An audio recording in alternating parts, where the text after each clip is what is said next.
Now we go.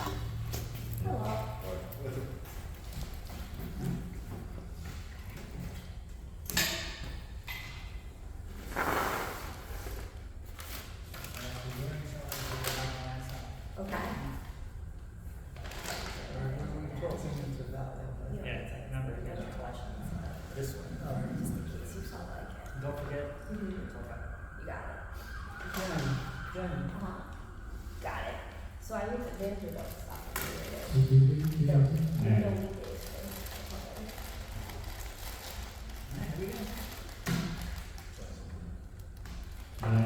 Here we go. The following is brought to you in part by MFC Studios. The views of the show's host and guests do not necessarily reflect those of the management, owners, or staff of this radio station. And now, it came from the radio.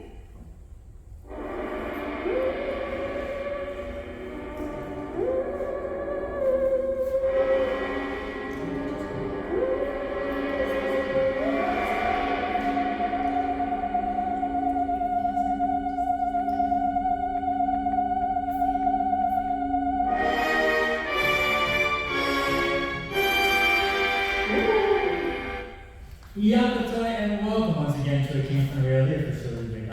This is your host Mark Torres speaking. With me in person for our 68th, no, I think this is our 68th, 69th show? Let me make sure. This is our 68th live show courtesy of the East Mill Public Library. I'm here in person with our senior correspondent, Salino. Hello, fun seekers. We have Elman Jenny Cole. Good day, good evening. And we have our special guest who's going to be talking to, with, and about, which is awesome because he's right here. We have Dwayne Robinson Jr. Hello, what's going on, everybody? So as I mentioned, we're going to be talking to Dwayne in just a few minutes, but before we do that, we have to take it away with the news.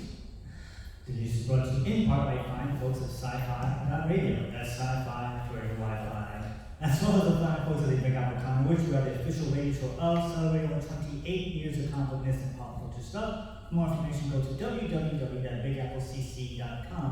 The next convention is scheduled for December the 16th. That will be their Christmas con way in December. Headliners have not been announced yet, but they will have tickets will all be on sale soon, if not at the time this show airs. And I want to give our shout outs to our Patreons, of which there are Danny Grove, award-winning director Jared Burrell, Kyle Horn, Millie Cortez, Newsday famous Driven Media, Unjikon, Shadow Letter Art, Yasmin Ray, Rosa, and the Hurricane. You want to have your own shot, go to our website, www.kingfin.com, and there's a little button on there that'll take you right to our Patreon page. Alright, so let's go with the news. Normally we have sad news, but we have no sad news for today's episode, so we're going to start with the... I have no material left. You have no material now. Yeah. So we're going to do from the Not Dead Yet department. None other than actor Julian Shands is still missing since his wife reported him missing on Friday the 13th of January of this year, 2023, after going on a hike in Southern California. The sheriff says, "We have not transitioned into recovery at this point. It is still considered a search and rescue mission, and we don't have any kind of date set for that, but it's definitely something that we're keeping in mind. Usually we're able to locate people within a fairly short amount of time, but it has happened in the past. Of note, towards the end of February and into March, a series of powerful storms hit the San Bernardino Mountains, and the National Weather Service issued its first ever blizzard warning for the area. Afterwards, the area was covered in nearly 10 feet of snow, roads were closed, residents were without power for days. But he's still out there, he had not been found yet, he could still be alive, so fingers are crossed." You're familiar with Julian Shands, Charlie? Yeah, I'm familiar with that area of hiking. People disappear all the time from that area. So are you still holding out hope? I think it's something supernatural. Like the Bermuda Triangle? I think it's like a black hole vortex. Alright, Dwayne, are you familiar with Julian's work? I am not. No, not. Okay. Well, he's an old time actor. He's been around for hundreds of years. I mean, I've known him. What was that movie again? I think it was Hell something or other. But he's just one of those actors that you see all the time. Like, oh, is that guy? Is it that guy? An actor? Yeah, I know that. I know a few people But like that. yeah, he went hiking and then he just disappeared. Well, like, I mean, of course I was kidding about that whole thing, but, you know, when you go on hiking and you're in the middle of nature like that, you have a blizzard. There's so many things, I mean, and you gotta remember there's animals out there that we don't have as pets. They're like really, you know, lions, tigers, and bears. Oh, wow. Yeah, and you know another animal, wives and husbands, his wife reported him missing. Maybe she's a suspect. Maybe she said, honey, go out and hike. It's a nice little blizzardy day. That's something I would suggest to some people I know. Yeah, the minute he says his wife reported him missing, I was gonna go, she killed him. But, yeah. Cool projection. I've been thinking about this topic a lot lately. I think he'll be heading off to sad news in maybe about 2 or 3 weeks. We'll see. I'm not the wife, so there's still hope. So moving on, that's it for the sad news. Man. From the One Strike and You're Out follow-up department. As mentioned on a previous broadcast, the Writers Guild of America is on strike, and as of this recording, which is May 10th, 2023, we're on day number 8. Many quote-unquote live shows have already been affected, but as of yet, the studios are still busy cranking out their films and TV shows. To wit, studio's legal department has started to issue notices to showrunners and producers who, in some cases, are also writers on the show. Disney says, we want specifically to reiterate to you as a showrunner or other writer/producer that you are not excused from performing your duties as a showrunner and or producer on a series as a result of the strike.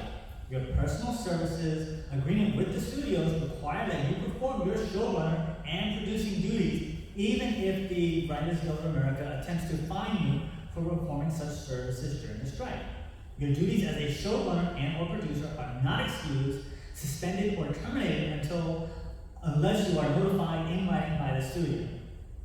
Now, HBO says, if you are a WGA member, HBO Max respects your membership in the guild, and we will not do anything to place you in jeopardy of the rules. However, we believe certain services, such as participating in the cast process, contributing to non-writing production, and post-production are clear examples of non-union required services that should be continued to render during this time. Under the National Labor Relations Act, the Guild is not permitted to interfere with an employer's right to designate employees to perform certain supervisory functions. If you fail to provide contracted services due to the strike, we will not be obliged to continue your salary. Further, if production is interrupted by the strike, even if you offer to continue the work, HBO will not be obliged to continue your salary, nor the salary of the cast and crew. That's ridiculous. I second that. So you're on the studio side there? Or you're second trust? I'm on the ridiculous side. So, not mentioning though, as we mentioned before, you are an actress, you have been part of the film world. What are your thoughts on the studios now clamping down on writer/producer combos and the like? I just want to make sure I got this straight. So basically, simply put, the writers can't write, but the showrunners and the productions are expected to keep going. Correct. They're still expected to make their show, but no writers, no changes, no writing at all. It's But a like, tough hey, one. if you're a writer/producer, as you are yourself, Yeah. so how do you manage to separate your writer hat from your producer hat if you're not allowed to do one or the other? Yeah. Is that reasonable for the studios, or do you think this is all just gonna be really bad? You know, it's really, really tough, and I don't like to comment on broad situations when you don't know the minutia, because I'm all about the details. If you haven't noticed, it's really hard to separate, but you could argue, okay, well, everything's been written, the script has been written, there's a shot that's already done, so go ahead and do your job and make your movie, and, be quiet and nicely put, and, don't strike and get things done, because everything's already written, and it has to be written way ahead of schedule before you have the production dates and you sign out the actors. So with that argument, there's no excuse to be lazy or go on vacation to Australia with your family. So go and make this movie and don't disappoint me, Harvey Weinstein. Or you can argue, okay, well, we expected the writers to be on set and to be script supervisor and the writers are heavily involved, and therefore there is an excuse to shut down. And that's why you never make a judgment about any situation you're not involved in, but you don't know the minutia. So, what's the details, and then you can comment. Well, you know, they have all these other departments going because they're non-union. But bottom line is, you're going to come to a standstill when it's time for the writers to kick in because, you know, so you'll be ahead of the game with the other departments, but it's still not going anywhere. So. Got any thoughts? No, I actually agree with what she was saying about, you should get all the details before you and try to have some real serious input. That's a thing that I feel like a lot of people in this day and age don't do. They're quick to respond just to say that they had, make themselves sound smart or that they really are knowledgeable about what's going on, but wow, they're really not. So yeah, I agree with what she's saying, so I take back what I said until I get some more information. All right, that's fair. So moving on, let's see. From the editor insert clip here department. For those of you who do not know, none other than blue Twitter users, meaning those who pay the $8 monthly verification fee, who post on the website as opposed to the mobile app, have the option to upload videos up to 60 minutes in length at a time. The internet was quick to make the most of this because someone posted the entire Super Mario Bros. Movie online in just 2 posts. The movie was posted on a Friday and it took till Sunday of the same week to be removed for violating copyright laws after just about 10 million people watched the film. Beforehand, blue Twitter users had only been able to post, they had been posting movies, but you can only post in 2-minute increments, so they posted 2 minutes. But now some guy, and I'm sure this is not going to be the only one, posted an entire 2 hour, an hour and a half. They posted 60 minutes and then the remaining online. How crazy is that? You want to take that one? Yeah, honestly, I don't know too much about the Twitter world of it, but I've seen that happen many times on Facebook. I've seen boxing fights, wrestling matches, new movies, things of that nature, and then what they do is they would find some website where they just post it on Facebook Live. And that's why they wouldn't really be able to catch up to it because it's live. So I just think it's crazy that the whole idea of Twitter was that it's supposed to be verified and make people use it as a service, but now all of a sudden people are paying to create this illegal thing. yeah, I think it's messed up overall, because it's illegal and you're not supposed to do it, but people are always gonna find loopholes and ways to get over things, you know what I mean? And I think people are not afraid to pay money to do it. Because there's a lot of people that strongly believe that movies should be free. And any type of aspect of entertainment should be free. So a lot of people always try to find ways to get over and do these things like that. That's good. What do you think, David? Makes me miss the good old days when I used to go to Canal Street and pick up 5 DVDs for $5 and they'd be filmed off the movie screen with the projector, where projectors are up, and now I can just go on the Twitter, and it's just crazy. It's crazy. As I've mentioned many times on the show, I used to work at movie theater for 10 years. You did? And I also mentioned I worked at Blockbuster for 10 years. Oh yeah. And we used to have a bootleg guy come to Blockbuster. We knew he was a bootleg guy. He used to sell stuff like down the street on his DVD, whatever. He used to come to our Blockbuster and he used to rent the movies and he used to make copies of the movies and then sell them down the street. Yeah. We knew he was a bootleg guy. We knew him. It's called entrepreneurship. Say it with me. Entrepreneurship. So it was just the craziest thing. I knew someone who would rent a movie back in the day, remove the movie from the original case, and put his copy into the master cassette case. Master beta. Yeah, and he sold a lot of stuff from that one thing. It was amazing. I didn't know him personally, and I disavow any knowledge of knowing this gentleman, but Yeah, he was amazing. And then they put, and I always say it's because of him, they put those silver things on the thing. And then they put copy guards, you know, but, yeah, it's, all you need is one opportunity. And there are the opportunists out there to take it. They have no life. They're sitting there waiting like vultures, and that little tidbit falls and they're on it. And next thing you know, how many million people see it?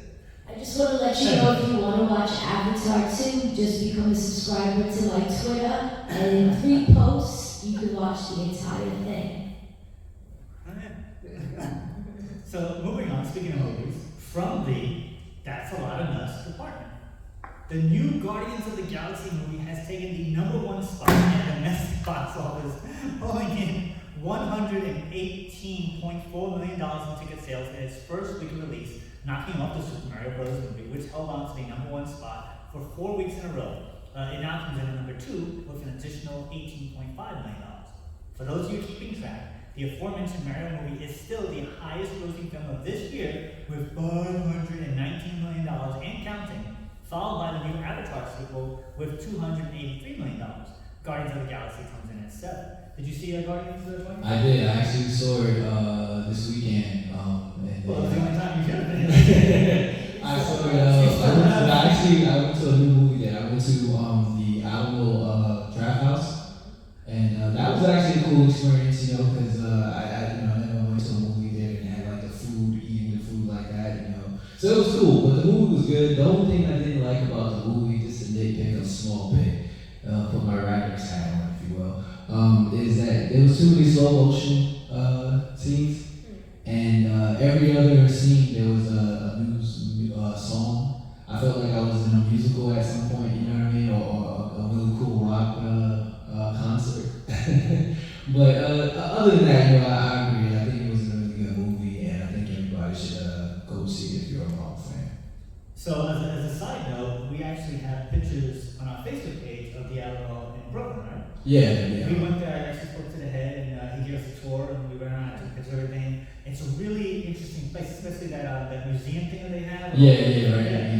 It's a really cool place, and so you guys who are listening to us now can go to our Facebook page, look up the albums, and go check out the pictures from the album. It was a really nice place. Yeah, they also have like classic movies that, you know, like, so if you're a big movie buff guy, you would know like the importance of why they have these movies posted up there. So I mean, yeah, it's definitely something to experience if you never really went before. You know, get a bicycle and watch a movie. I recommend the churro popcorn.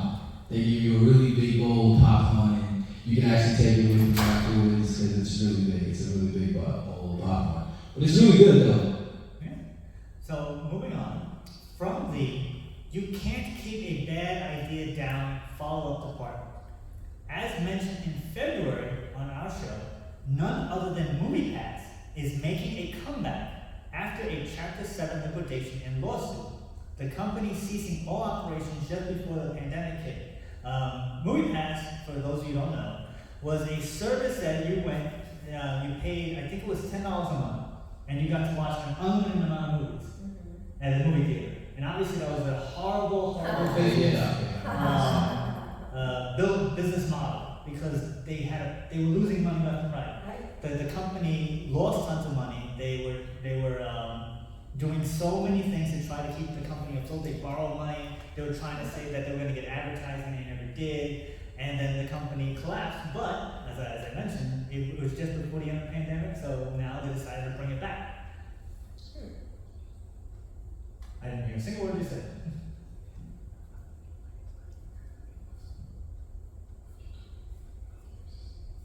You know I can stop the recording anytime. Oh, okay. What did you say? No, I was just saying that I couldn't hear your mic before. Like, so You couldn't hear me before. Oh, now I hear. Now you can hear me. So it turns out that starting in major cities such as Chicago, Atlanta, Dallas, and Austin, Texas, with New York and the state of California to follow suit, users can depend on what tier you have, spend quote-unquote credits on a physical card, which in turn can be used to buy movie tickets the same day at participating theaters, essentially turning it into a gift card. The basic $10 a month plan comes with 34 credits, with the higher tiers at $10 increments, obviously giving you more credits. All unused credits will roll over to the following month as the subscription is active, as long as the subscription is active. Also, users can earn more credits on their phones by really watching ads presented during the pre-show app. As described, the app will use eye-tracking technology and facial recognition software to ensure that the ads will only play while you are actively looking at the screen of your phone. So you earn credits, you're able to use the credits to spend on the movie, and then you keep it going. So that's what Movie Pass is now. What do you think of all that there, Charlie? It's still gonna suck, because, let me tell you, for some reason, maybe this gentleman who invented this was thinking Planet Fitness, because that's a big success story, and that's $10 a month for this, what I think is a fabulous gym. And so, but when you have to break it down, Planet Fitness has merchandising, it has, refreshments in there, it has, so you got a lot more going. This is a phenomenally, I can't even say it, phenomenally, oh, forget it, but it's a stupid idea. And, but I don't know how it's gonna make a comeback. And if it does, I'll be very surprised, but I'm going on record now saying you're gonna have another report that it's going by, again.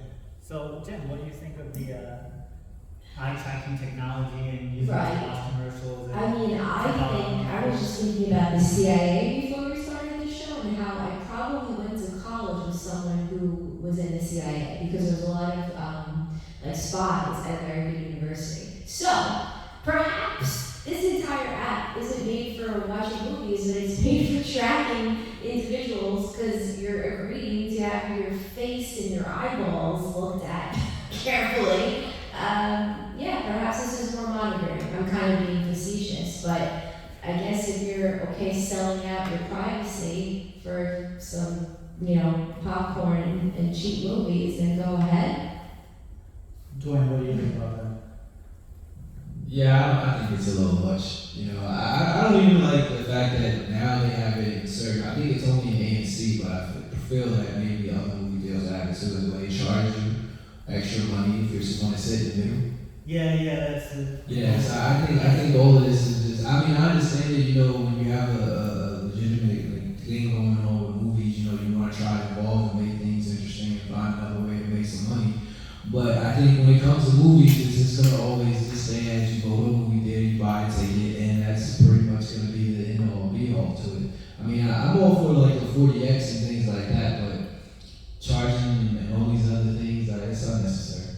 So I mentioned this before, that they're moving the bar slowly but surely, because originally it was the 3D and Halo actually the 3D, and they made an excuse as to why you have to pay extra for 3D, and they're renting the equipment. Right. Then they said we're going to start assigning seats. Then they're going to start now charging for specific seats. It's moving the line without people realizing what's happening. And it's something that they've been wanting to do for years. They just haven't figured out how to do it. Yeah. Now they are.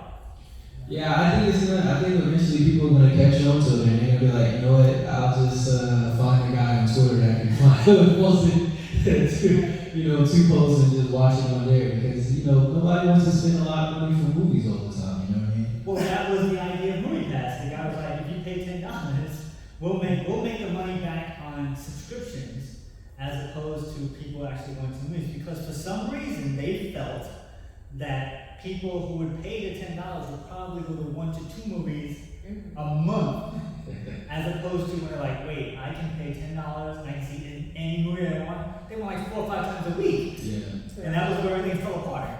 What happens, where are they getting their demographics from? 2 movies a month. Where are they getting that from?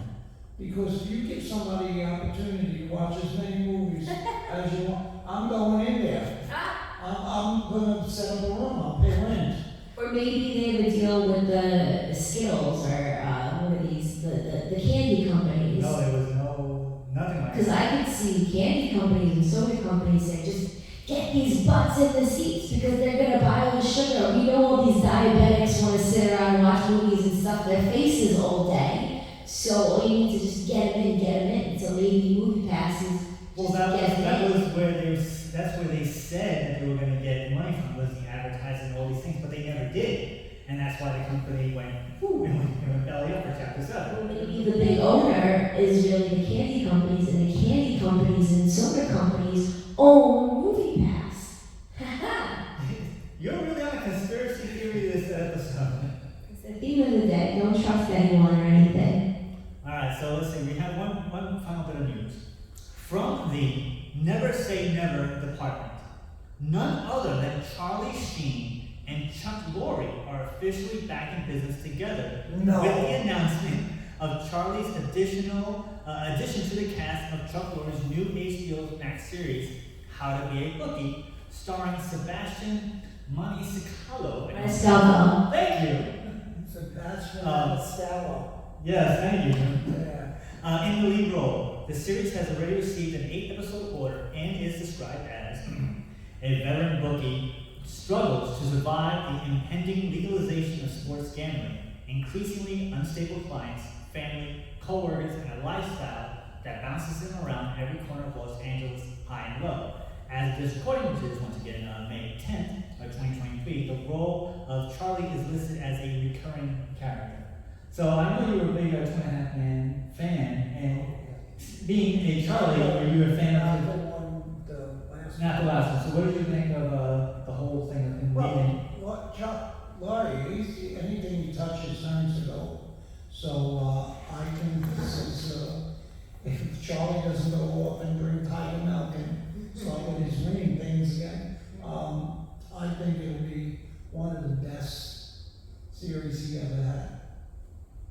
So once again, I'm Jane Cody. You are the actress, writer, producer, all this kind of things, and you might have had a disagreement with somebody as public, not as public, but as big as Charlie Sheen and Chuck Lorre had. Everybody knows what happened there.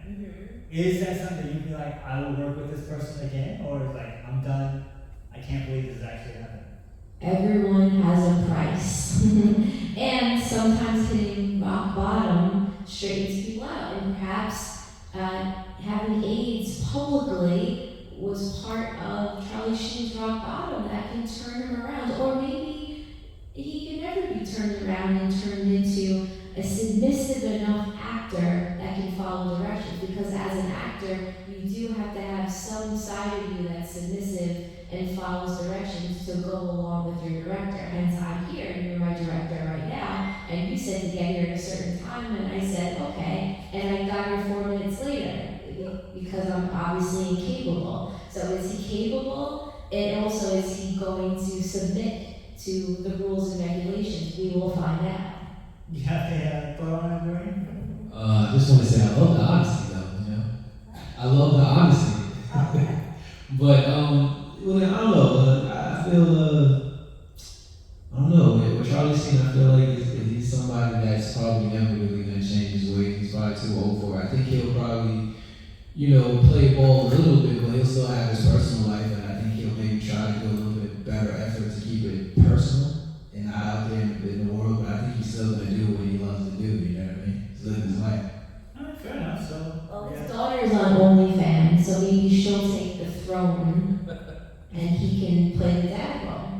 Alright, fair enough. So with that, we're going to. Well, hold on. She's on OnlyFans, you said? What spectrum of the OnlyFans is she on? Is she on the X-rated or just, I didn't know there was Look like a different. subscriber or supporter of OnlyFans, I'm sorry, no.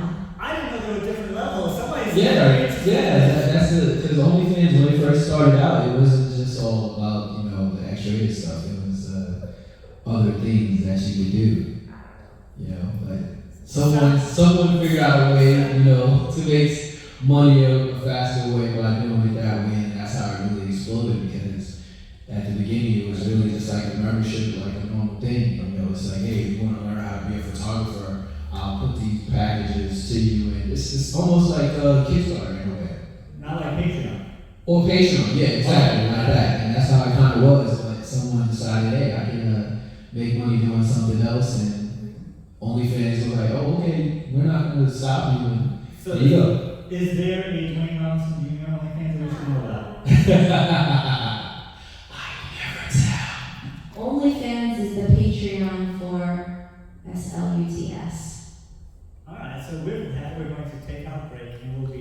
like that if it came from the radio. God.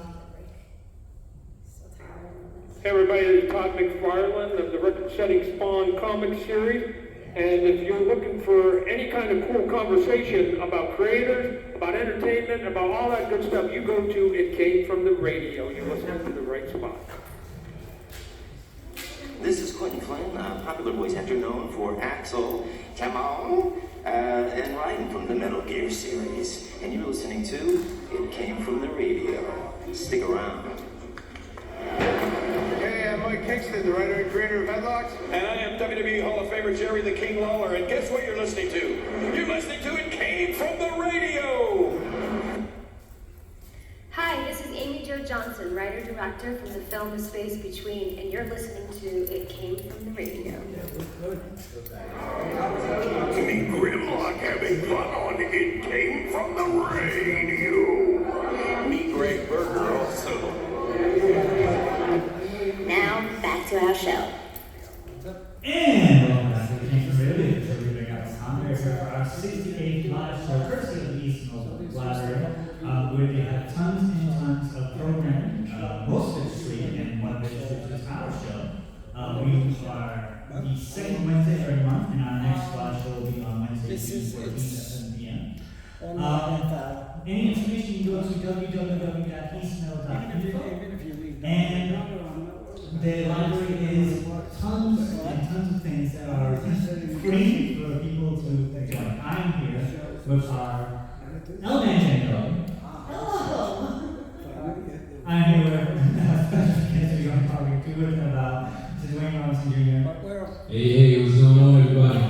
And we have a senior person who is in the audience right now, communicating with the live studio audience right now. So, say hi, talk, you're up, say hi. What's up? There we go, just say hi. Yeah. All right. Yeah, I'm back with you. Okay, good. So, we've known, I've known Dwayne for many years. How long has it been? At least 5, 6? Actually, not including the pandemic. That's like No, 10, yeah, probably I started in 2017, so yeah, about 8 years almost. That's pretty good. Actually, fun fact, you guys actually were my first podcast interview ever. You know, So it's like full circle. many people have said that. Like, we usually meet the guys and then they go and blow up and have all craziness. Like, we had a commercial, Mike Kingston, we were his first interview, he's a big time comic book wrestling guy. So it's really cool seeing their progression over the 20 years we've been doing the show. So it's really nice to see people expand and continue to move on and progress. That just goes to show you that you're good at what you're doing. All right, thank you. So with that, my question is, what have you been up to? What have you been doing since the last time you were on the show? Oh wow, it's been so much. Let's see, where should I start? Well, one of the main things that we wanted to do was when we first came out with our original comics, we had so many different things that we did. One of the things that we had was we changed the sizing of our comics. Originally they were 8 by 10, and we found out that doing 8 by 10 is not really marketable for comic book stores. So we changed the size. Then we decided to make the logo look a little bit more comic book friendly. I felt like it was a little bit much with the logo. So we really just kind of rebranded everything in the last couple of years, and we changed the logo from what we had originally. We have more issues. We have more comics. We hired more writers. I'm actually in contact with signing 2 more people to the company. So we're looking to expand, and that's very important when you're having actual company. It's very different when you're just publishing your own comic and you're just doing your own thing by yourself. But when you're looking to be a company, the most important thing that you have to do is have people around you to help it grow. It's good that me and my brother, we're both. I'm a writer, but I'm also an artist of the company. But we both have these ideas and these stories in mind. But again, I feel like in order to really expand, we have to have more people around with us, and that's what we're looking to do now. So we're hiring more writers, more artists. Marketing is very important too, and that's what we're going to be doing after the Kickstarter is over. Our Kickstarter is currently live right now. left. So those who are listening right now can check it out. But yeah, that's really what we've been doing, is really just trying to get more of our comics out there, getting more reviews, letting people know about the things that we're doing, because in the indie world, not to take shots at anybody that does superhero stories, but you know, that's really kind of the main source material that you see in indie comics. And we kind of stand out a little bit differently because we don't do superhero stories yet. We mainly do horror stories or action horror. How many, I'm just looking at the artwork, it's amazing. Thank you. How many panels, I'm dating myself, how many panels does it take To do it a day? to complete a book, yeah? When it comes to the panels, when I first did issue 1, issue 0, I should say, which is this one here. One issue, I believe. No, that's issue 1. Issue 0, this one. That was my first kind of, I guess you say practice one, or really trying to get used to working in a faster pace of time, you know, so I can get things done in a deadline. You know, these things I never really worked on. I was, as an artist, I'm self-taught, so I never learned how to, you know, make sure that you get things done in a certain time or manner. So I kind of just threw myself into the water with Salvation Issue 0. And my brother, you know, he was the one that was kind of like, hey, you know, we should make sure that we have a deadline, and we should always say, wait, when we get popular, if we ever do, we'll be able to, you know, keep up with that type of expectancy, you know what I mean? Because, you know, we don't ever really want to stay stagnant and, you know, kind of fall off. And that's kind of what happened to us maybe a couple years ago. You know, we were going through a lot of personal things, me and my brother, so we had to kind of like take some time off to really kind of make sure that we're okay mentally, you know what I mean? So we can continue going forward with the company. So, you know, for a long time, it was me running the company by myself, and then at times it was my brother. So now we're back kind of, you know, doing a little bit better for ourselves. And so I really would say, like, in the last 2 years, it's really been kind of, we started at day one, just hit the restart button on everything.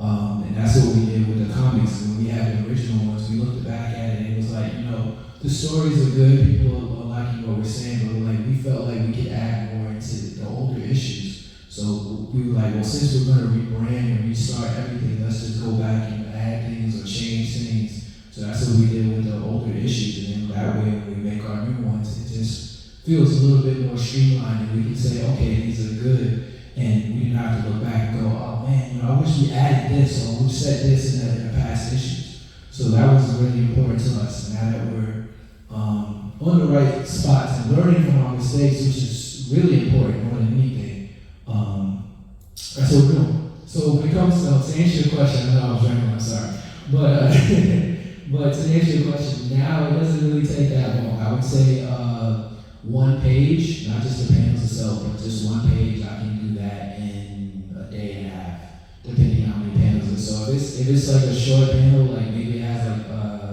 5, but it's not really detailed, like it's just kind of background, you know, just like kind of talking. But the real things that really take a little bit more time are action scenes, you know, because with my brother, he's the one that did Salvation, but from Nightfall, I have more say into what goes in because I wrote it along with doing the artwork. So a lot of times I always kind of look at different things on different formats, whether it be, you know, comics itself or animation, movies or whatever, you know, it's something that I see that could be really unique. I try to incorporate that into my comics when it comes to the action scenes. Okay, so I'm doing 4 interviews tonight after you. All of them are independent filmmakers, writers that, you know, they made their own work, but they didn't make a company. So my question to you is, why not just publish your own comic books? And why make a company? That's very elaborate. And what are the reasons behind making a company, or what are the benefits behind making a company instead of just doing your own work? And what are the mission statements and reasons before, you know? Freedom. Freedom. Freedom is the number one reason why we decided to do our own company. Because we didn't want to put out something and give it to someone else to publish, and then they say, hey, we like your story, but we feel like this should be in in your story, or this shouldn't be in your story. We don't want to have anybody tell us what to do with our own creativity. You know what I mean? I feel like as anybody that has any type of creative bone in their body, the number one thing that they want to do to really spread their wings is to have the freedom to do what they want. So that was our main reason why we started our company, was because we wanted to be able to say, all right, well, we want to do a story about strippers or whatever, you know, it's whatever our minds can come up with, is that what we're going to put out there, you know, and that's the main reason. It's just free. Follow-up question, and why produce or help produce other authors? One of the things that for me personally, my brother too, I can speak for him too, is that we are big on giving back. You know, like we want to make sure that our company is doing well, but we also want to see others that have that same opportunity that can maybe not want to, you know, go through the trials and tribulations of actually running their own business, but just want to say that, hey man, like Mark, for instance, Mark just recently published his own comic. You know, if he would have came to us and was like, hey, you know, I would like to have you guys publish our comic, we would have, you know, probably talked to him and see if we could have something going, because like I said, not everybody's looking to just make their own company and go through all those things. So, you know, I want to help people still put out their stuff that's different from our own, and at the same time help us grow as a company. So it's like 2 for 1. So speaking of 2 for 1, I've mentioned it before, and you've mentioned it many times, you're working with your brother. What is that like, having that sibling rivalry all that time going together and then working on a company? Mm-hmm. Do you still have that sibling rivalry? Okay, so I should say this, that my brother Terrence is not, I say he's my brother, but he's not my blood brother. I've known Terrence since high school. Brother from another mother. Right, exactly. And although we don't look it, we're very old. We're 35, 36, and so we know each other for a long time, and we're close like brothers. But when it comes to rivalry, there's no really rivalry between us. We always wanted to try to pick each other up. You know, we complement each other very well. You know what I mean? Like, there's things that with me, sometimes I don't always have the patience. Sometimes I get angry at things, and Terrence can be really laid back, and he's like, "Hey, just chillax." And you know, because I've known him and trust him so much, I'll listen to him more than anybody else that would just randomly come up to me. And another thing that we do is, which is really good, I think this is super important, is that we're truthful to each other. We don't just say, hey, you know, this is a great story and you're going to do well. We'll tell each other the good stuff, but we'll also tell each other the bad stuff. And we'll focus on those things more than the good, because, you know, it's good to have people tell you, oh man, your story is good, but for me personally, I like when people tell me their honest opinions. That way, if it's something that I can learn from it, then I can take that and go, okay, you know, this guy is telling me something that actually could be beneficial for me. Because not everybody that tells you or gives their opinion is always saying it from the heart. Sometimes there could be a little bit of jealousy there or a little bit of whatever. And, you know, you have to kind of be strong enough and be in a good mindset to sit back and go, okay, let me see what this guy really means. Oh, okay, there's some truth to what he's saying. Let me take that and use that to my next story, whatever it is that I'm doing. So up until this point, I thought you two were actually brothers. When you two interacted, I really thought you two were siblings, and you always say you were brothers. Yeah, because like I said, you know, we learned something today. Yeah, we've known each other for so long, and we've been around each other for so long, and I think the main thing that really makes us close is those things, like I said, like we've been to the lowest depths of low, you know what I mean? Not in the negatives, not in the sense of like we're doing bad things, but bad things have happened to us, and we have together grown and picked each other up to get us out of that state, you know what I mean? And I think that's something that you should always have. If you want to have someone that's going to be close to you, you should always have someone that's like that, you know what I mean? That can understand those type of things, and you know, that you together grow. And you guys can learn and grow separately, but at the same time, of course, because you're, you know, both are different people. But you know, it's always good to have somebody that you know for a fact that has your back, and that's what my brother Terrence Young is. Mm-hmm. And you know someone has your back if they have a track record of having your back and other people's backs, not because they say so. And you got to be careful on soliciting advice in this industry. A lot of people will say, "You can trust me. I'm going to make you all this money." The 3 people who said, "I'm going to make you all this money, you can trust me," are the worst people I've ever worked with. So here's a question about Nightfall. So you created Nightfall, Michael's Awakening 3. the Vivian Bash fights what looks like Satan or a demon. So, what's the significance of this scene, and do you believe in demons or devils in real life? Okay, so I'm gonna include pieces of the question. So let's go backwards. When it comes to religion, I'm not really religious, no. But the character, though he looks like a demon, I guess you could say that. That's the best, I guess, identification you can throw when you see him, straight throughout about the story. But he's not a demon. He's more of a monster, per se, if you want to put him into like some kind of category.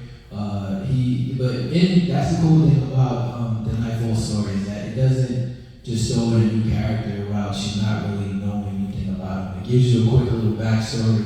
Because the cool thing about the Nightfall story as a whole is that there's so much things that's going on, but it's put into like a way where you're growing and learning about the characters at each issue. There's something new there. There's something that you didn't know. So even at times you get like, oh, I thought I knew about this character, and then you go back to the later issues and go, oh, it was right there, because that's what I feel like when it comes to mysteries. That's something that you can really play with when it comes to comics, because it's tangible. Just like a movie. You can maybe see something that happens in a movie and then go back and go, oh wait, it was right there all along.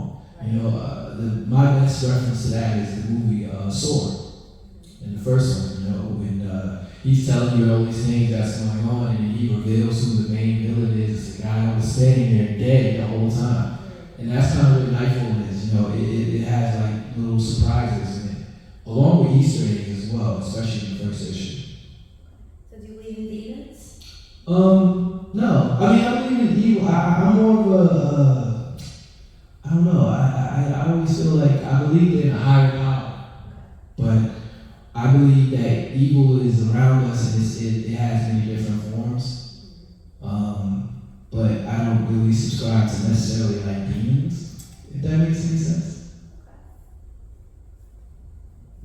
So when you decided to rebrand and go back, you did George Lucas basically. You had your story, and then you went back and tweaked it a little bit. When do you know when to stop in that situation, and how different is the original version to the new version? Well, I would say it's not too different. It's just a lot of things were really worded different and elaborated on a little bit better. Because that was kind of one of the, because when we first did issue 1 and issue 0 for Salvation, we had a letter. And when you hire someone to do your stuff, they're gonna only put what you give them. And then for us, we would look back and go, oh man, maybe we should have added that. But I already had it printed, so it was already, what was there was there. But that's the difference that we're doing now, is that I'm actually doing the letter, and me and my brother, we sit down and we go, okay, what about this, what about that? So we can have our script, we write our script down, and we go over it, and I do the artwork, and then we'll put the letters in there, and then we'll look at it and go, you know what, maybe we can add that. So that feeling like that gives us that little extra, I don't know what you want to call it, just to make you feel better about, okay, now what I have is exactly what I want to have. Because sometimes you might want to change things. But, at the same time, I kind of see it as like I was talking to someone that was a friend of mine who was a fellow creator. And he was saying that's kind of like a bad thing, because that way you might never ever be done with your story. You know what I mean? But that's kind of what we do, is that, we realize, okay, let's not go too crazy. But, just small tweaks, sometimes that makes a big difference. And, people will never really see that, because they won't see the things that we're going through. But to us, we're like, man, I'm glad I added that. I'm glad I took that part out or changed around, whatever. Now, one of the things that you mentioned that you had changed, and that was something that was the most eye-catching about it, was the size of the books. Yeah. I thought it was a really cool idea because it stood out from everybody else, and that was what you said. It stood out from everybody else, but you found out to be a detriment as opposed to a positive. I to this day, I still don't feel like it was a bad thing. I think it's just a bad thing when it comes to trying to expand the company and put your comics into comic book stores. Comic book stores don't really like that. We went to a few around in the New York area and the tri-state area all around, and they would always, some would take it, but they would go, I don't know where to put this because it's too big. It's not going to fit in the comic book section. So, some have like a magazine section, but a lot of times they would tell us that no one would really see that because the magazine section is way different. No one really goes to the comic book stores for magazines. So it really wouldn't take off. So that was like, all right, let's just try to, go to the standard size. Did it hurt because one of the things that I most was about was how individual you are, the individuality. Now you have to change to conform with everybody else. So now is it harder because you are slightly conforming to everybody else? Not really. I don't think it really makes a big difference. I mean, to me, it was a cool thing to do, but I just feel that it was just that. It was a cool thing to do to stand out, but I feel like at the end of the day, the story is what's really important to me. I'd rather have someone tell me that, man, I love this story, opposed to saying, hey, man, I like how it looks. It stands out. You know what I mean? For me, I really, really, truly care about the opinions of what people think of my stories. Whether it's good or bad, I just want to hear people's opinion because I don't ever want to feel like walking down the street thinking that my comic is the best. I think about that now because that's just how I am, but I want people to humble me. I want people to just tell me, hey, I think your story was good because of such and such, or I thought it was bad because of such and such. So I can go, okay, I can take that and I can learn and make myself better because that's kind of where I want to be in life. I always want to try to be better than what I was the year before. That goes with my artwork, that goes with my writing, that goes with me as a person. That's super important to me. So, yeah. Did the three of you, did you ever disagree on an issue with the book or an idea, and majority ruled? Two of you, like one didn't go for it. How did you resolve that? Believe it or not, we don't really have too many arguments. I think that's one of the good things that helps the positivity in everything that we do is that it really, we can sit down and we can go back and forth about small things like when my brother Terrence did issue 1 for Salvation, he really kind of wanted to have a lot of the things that he said originally in the script. But I was like, man, there's certain pages that I changed so he could keep what he had in the script, originally what I drew, but it's his story, you know what I mean? And I feel like that's kind of something that will help me be prepared to deal with other people as well. I don't want to, even though I have, top say of everything that I can do, I can change anything in a drop of a dime, but I don't want to be a dictator. I want people to also have the freedom to work with me and feel like, man, I really am enjoying working with this guy. So you guys all play nice together? Pretty much, yeah. We don't fight. There's no blacks and blues on That's there. a good thing. We try to do the best we can, So on your Facebook, at the top, it says, I aspire to learn as much as this ugly and beautiful world can give me. So to elevate your success in this company, what skills do you think you should learn? Or what would you like to learn to elevate yourself? I think a lot of the things that I've been learning over the past couple of years is really just being better at marketing, being showing your personality. I feel like a lot of times I would post something and not be consistent. I think consistency of all of it is really important. I think that's something that we really fail to do with being consistent and show that hey, we're doing this right now. We're doing a podcast, or just speak our mind on video games and just let people know and see our personalities. I think a lot of times that's really important when it comes to marketing. But I think overall, I think it's just really consistency. I think everything else is really there for the most part, but we really have to be better at marketing and just being consistent. And I think that's what we're trying to do with this year going on. So speaking of marketing, we're at the time, social media time. Where can people find more about your stuff? Social media, all that stuff, good. Okay, so you can find us on Facebook, Instagram, at Animation Comics ENT, and you can find us on our website, www.animationcomicsent.com. Alright, so we're almost out of time. So Senior Vice President Charlie Salvan, do you have any final thoughts or final question?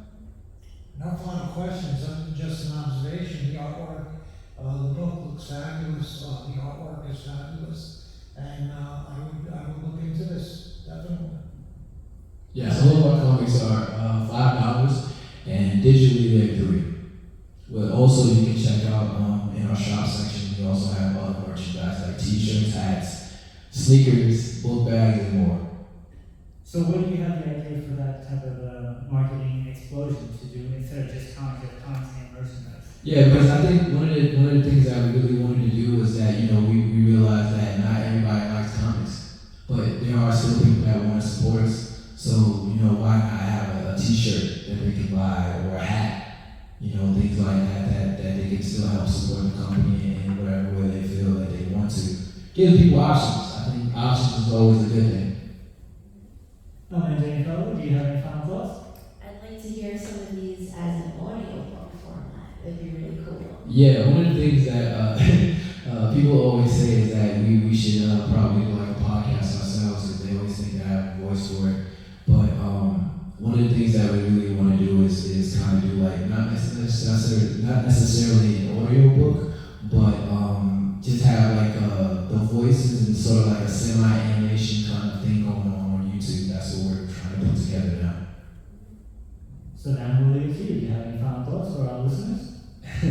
I want to thank you guys for having me. I do appreciate it, and it's always fun talking Mark and seeing everybody, familiar faces and new faces as well. And also, yeah, if you're checking this out later, definitely check out our website and look at all of our comics that we have available, along with our future projects that we have coming up as well.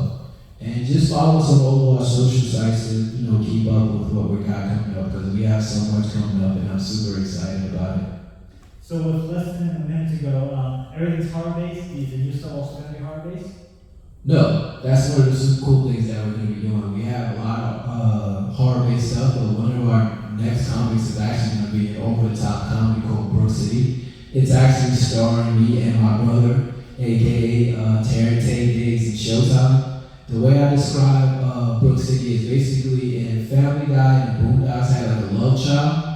That's pretty much what Brook City is. It's a way over-the-top comedy filled with pop culture references and cool action as well. And some good comedy, and you know, it's a fun ride. Alright, so my final thought is this. Thank you for coming down to East Mill Public Library for our 69th, 68th show. I keep on forgetting what we're 68. I really like it. Your stuff is really cool, and I wouldn't keep on having you back if I didn't think otherwise. So I want to make sure I put that out there. So that about does it for this week on It Came From The Radio. Join us right here and week on this radio station. If you missed any part of the show, go to our website, www.itcamefromradio.com. That has it up in a week or so. We have our next live show will be on Wednesday, June 14th at 7 p.m. We're going to have Phil Russell as a content creator as well. And make sure you guys go to www.eastmill.info. And with that, we will see you next time. See you later, Phil. You've been listening to It